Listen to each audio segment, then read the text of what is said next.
বিসমিল্লাহ।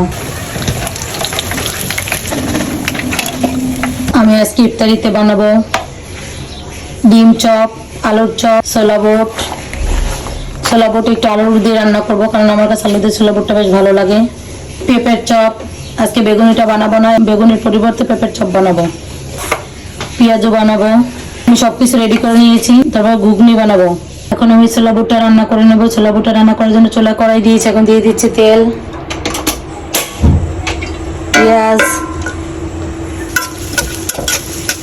পেঁয়াজটা আমি হালকা করে ভেজে নিয়েছি। এখন দিয়ে দিচ্ছি হলুদের গুঁড়ো, স্বাদ মতো লবণ, ধনিয়ার গুঁড়ো। আমি আজকে শুকনো মরিচ দিয়ে বুট রান্না করবো। শুকনো মরিচ দিয়ে বুট রান্না করলে বেশ সুন্দর একটা ঘ্রাণ আসে। মরিচগুলো আমি আগে থেকে ভেজে রেখেছিলাম। সামান্য একটু পানি দিয়ে মশলাটা ভালো করে কষিয়ে নিচ্ছি। দিয়ে দিচ্ছি একটা টমেটো কুচি। বুটের ভিতরে টমেটো কুচিটা দিলে বুটটা খেতে বেশ ভালো লাগে। এখন আমি আগে থেকে সিদ্ধ করে রাখা বুট এবং আলুগুলো দিয়ে দিচ্ছি।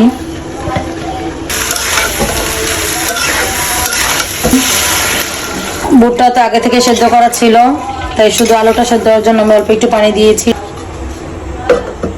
ছোলা বুট রান্না আমার হয়ে গেছে। এখন ছোলা বুটের ঢাকনাটা উঠিয়ে নেড়ে চুলা থেকে নামিয়ে নিচ্ছি।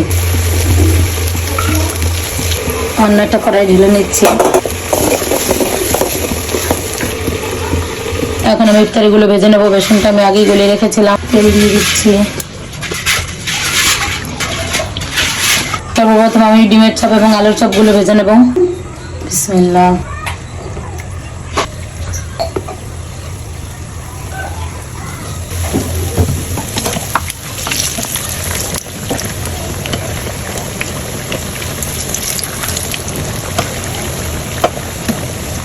ডিম চপগুলো ভাজা হয়ে গিয়েছে, এখন তুলে নিচ্ছি।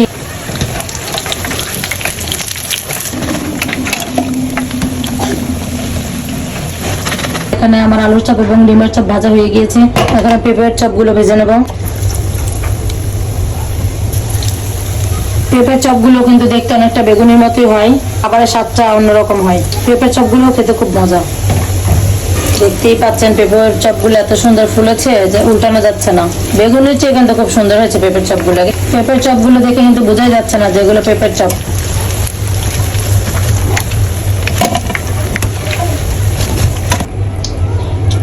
এখন আমি কাঁচা মরিচের চপগুলো ভেজে নেবো। রমজান মাসে সকাল ইফতারির ভিতরে সবচেয়ে স্পেশাল হচ্ছে কাঁচা মরিচের চপ। কাঁচা মরিচের চপ না হলে তো আমাদের চলেই না।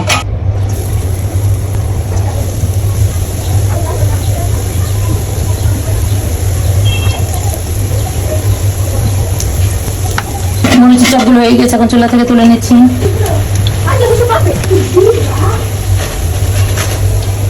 মরিচের চপগুলো তুলে নিয়েছি।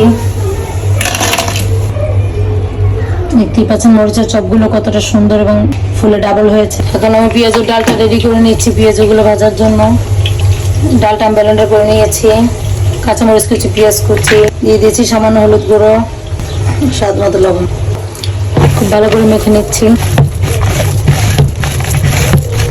পেঁয়াজতে যত বেশি পেঁয়াজ দেবো পেঁয়াজটা খেতে তত বেশি মজা হবে। এখন আমি পেঁয়াজগুলো ভেজে নেবো।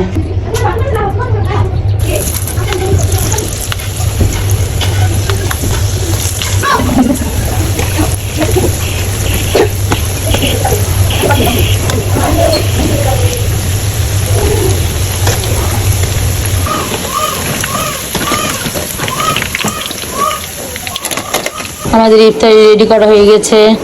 আলুর চপ, ডিমের চপ, বেগুন এবং মরিচের চপ, পেঁয়াজু, ছোলার ডাল এবং ডাবলি, খেজুর এবং ট্যাঙের শরবত। ট্যাঙের শরবত রেডি এবং আলহামদুলিল্লাহ সব রেডি, শুধু আজানের অপেক্ষা।